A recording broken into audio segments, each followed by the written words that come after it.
Viva Mexico! This is Chelsea Manalo from the Philippines! You're next! Miss Universe! Rampa muna! Ay, yeah. The iconic! Yes! Ganyan-ganyan ako pag nakatapak ng tae eh. Ate, bakit parang ang babo? Hindi, para i-measure kasi parang ako talaga yung nakakapak ng tae. No? Parang medyo pagod ko. May pakisimot nga. Hindi pala tayo, ikaw pala talaga yung umutot. Anyway, hello! Hello, madam! Alam ko talaga yung unang bineso.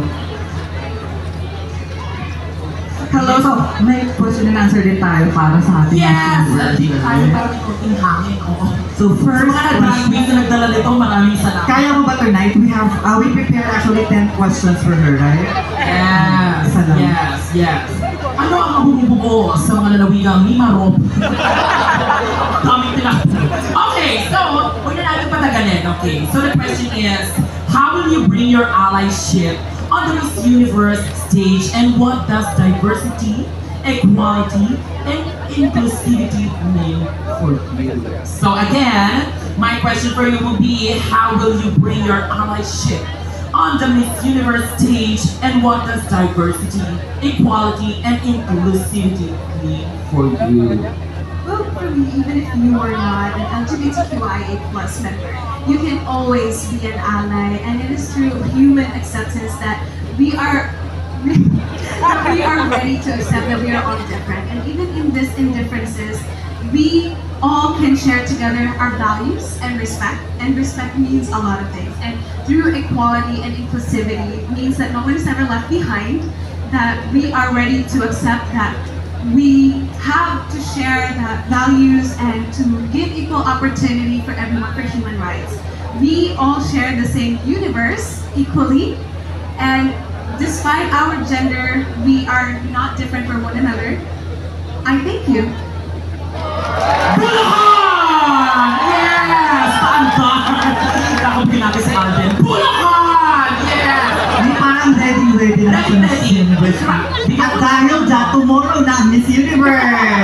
Kami mag-decide ka tayo ang most Napakabilis. Napakabilis. Okay. Ang grabe ang eloquent talaga ni Miss Universe. Wow, eloquent ang tari. Nagpapa-under ka din, no? O, tanungin mo din ako. Gusto mo ba i-interpret ko? Oh, sige. Ano yung sinabi niya? Ang English. Can you spell the elephant for me? Oo. Pa-under ka, di ba? May pa-spice ka, di ba? O, eloquent. Ay... Smart na lang.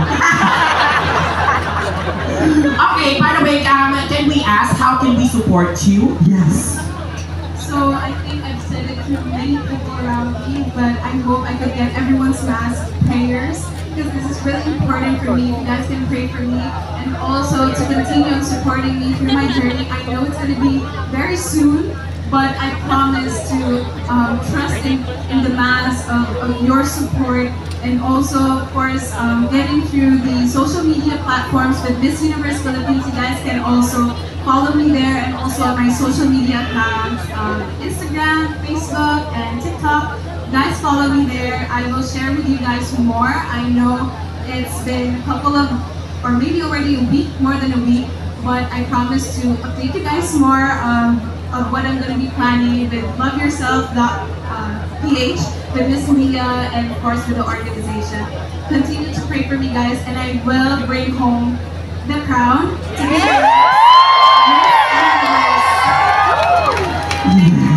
And ito, di ba nakita namin yung reaction mo nung nanalo ka sa Miss Universe PH. Now, let's assume, or let's just claim it na ikaw yung magiging Miss Universe 2024.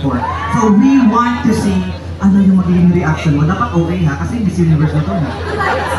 Ay, okay. Ito maganda. Ako yung host, kayong dalawa. Okay. Miss Philippines versus Miss Davao. Okay, maghahawak ng kamay. Appear, disappear, one, half, one, four, one. Ay, okay.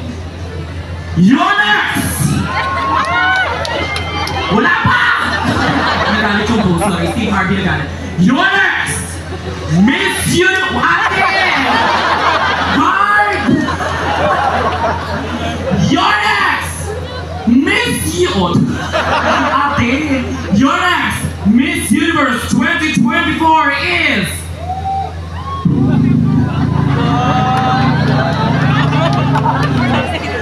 Philippines!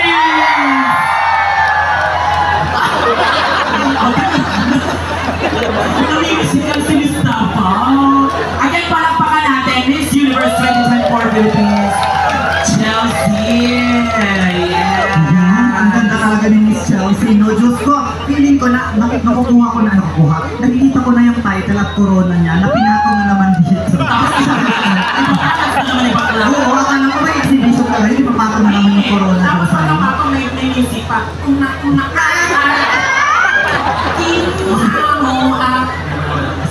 Akala ko kasi meron si sunod naman, bilhin mo. Sa Miss Universe. Oo, Diyos ko. Picture mo lang kami, minsan-minsan lang kami, bigyan nyo kami ng chance.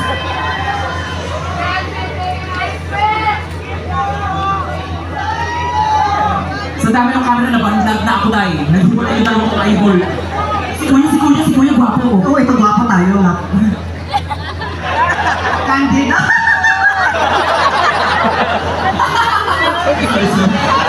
Thank you so much ulit, Ma. Yeah, and good luck to your pageant. Ginto?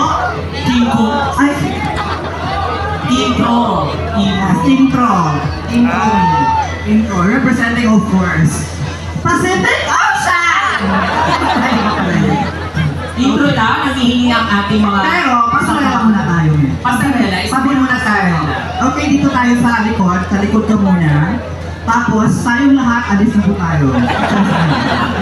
Okay. Please give it up to our candidate of Miss Universe 2024. Let's start with the first candidate and the last candidate. Let's give it up to the first country. Right that corner. Ay, Philippines. gusto natin marinig ka yung intro. Pasarela mo. Oo. Ay, oo. Tingnan mo yung fears. Sabi ko sa'yo yung fears. Yung smiles. Smiles. Oh, yes! Power! Intro! Mula sa kalangitan, bumabasa ko lupa. Hindi mistake ate. Viva Mexico! This is Chelsea Manalo from the Philippines! Last year ko na naman pang-prendo, senyora. Pero okay na. Thank you, Chelsea! Thank you so much. And of course, usapang Miss Universe na naman. Yes. Hindi tayo titigil sa mga beauty queens natin. Thank you, Chelsea. And now, tapos na tayo sa red corner. Let's have now the green corner.